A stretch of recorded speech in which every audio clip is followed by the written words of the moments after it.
decision was truly based on the merits. Okay, now that's my last question, but there is a question which we received via the Twitter for Chairman Herbosa. Now, can you tell us how a woman Chief Justice will manage the highest court of the land? What is your mission and vision for the court? Yes, I don't think it will be much different from a man heading the Supreme Court. My vision for the court is that, as I said earlier, that everything should be based on the merits. The court should implement more reforms towards reducing the delay and decongesting court dockets. But the bottom line is it's really being able to dispense and administer justice in a fair and equal manner. But it is really among the qualities that the Supreme Court should have. To me, it's really the independence that's very important and primordial. Because from being independent, it all flows down to even with respect to giving everyone their fair shake. Okay, this is my last question in connection with your answer. No, Madam Chair, do you think you possess a strong character to be above everybody, which would enable you to lead a court with moral ascendancy? Yes. I truly believe that I have a strong personality.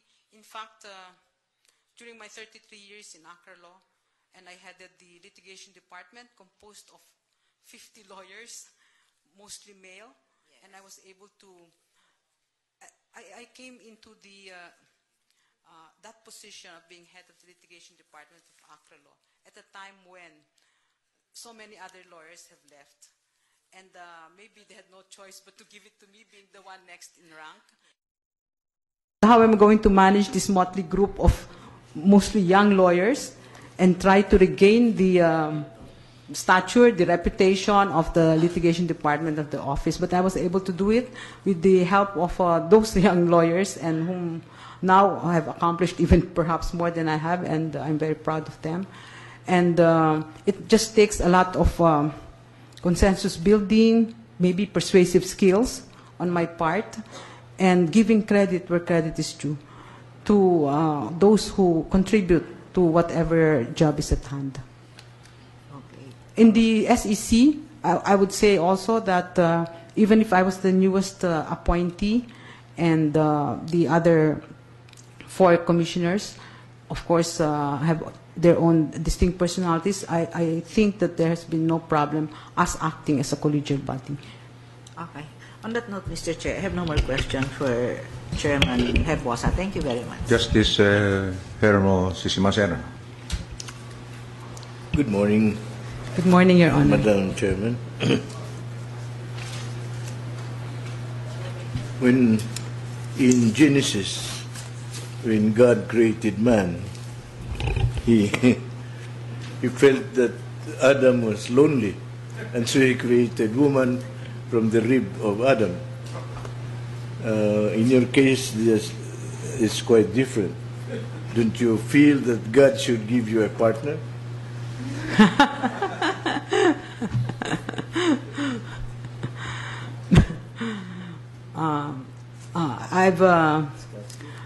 I've lived alone for quite some time, until recently when my sister, who worked abroad for 15 years, came back, and so now there are 2 of us.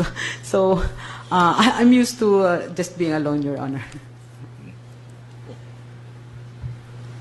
Well, considering that you have never been a judge before, it's best to remind you that the tremendous inherent power in the hands of the Chief Justice of the Supreme Court of the Philippines require that those appointed to the position should possess the highest degree of competence, integrity, and judicial prudence. Because the administration of justice is a sacred task entrusted only to individuals with the highest degree of competence. Now,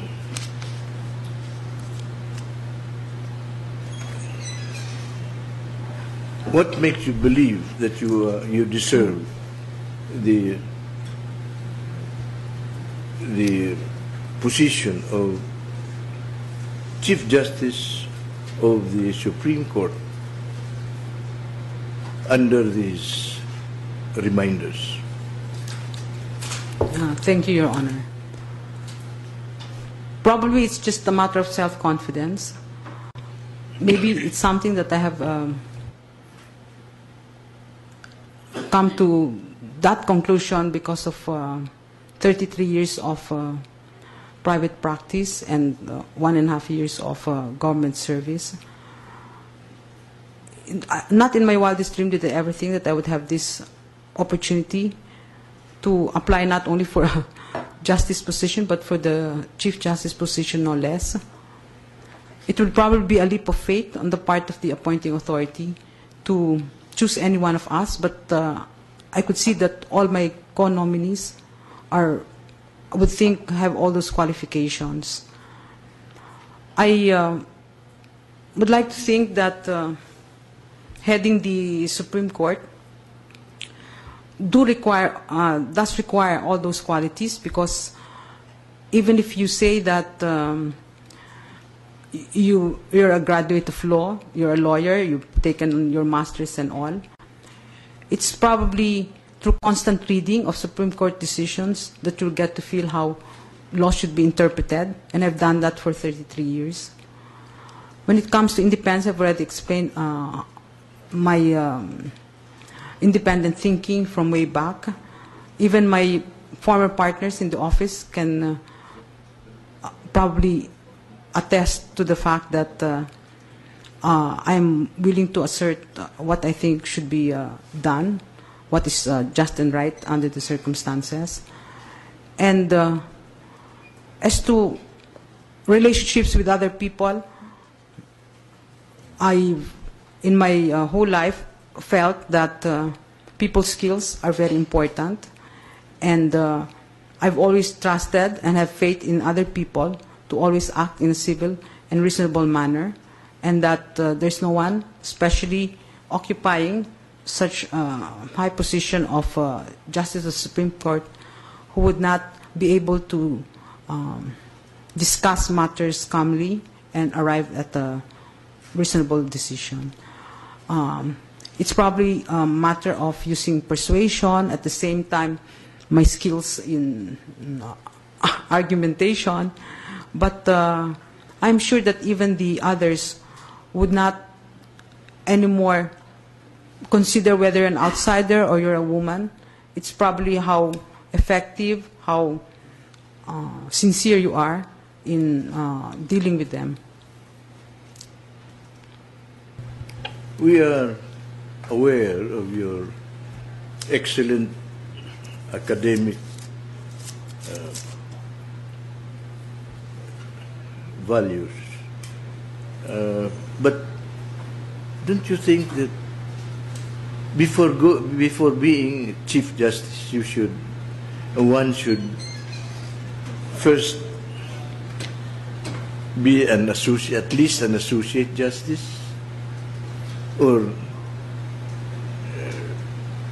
or engage yourself in work before lower courts, so that you can get acquainted with the intricate business of being a Chief Justice? Your Honor, that would be an advantage. But I think it's an advantage that in other situations could be made up by other qualities or traits. And while I would say it would be easy for me to be able to learn the internal rules of the Supreme Court and to adjust to whatever situation the situation calls for, I'd like to think that since the Supreme Court or the Constitution did not require for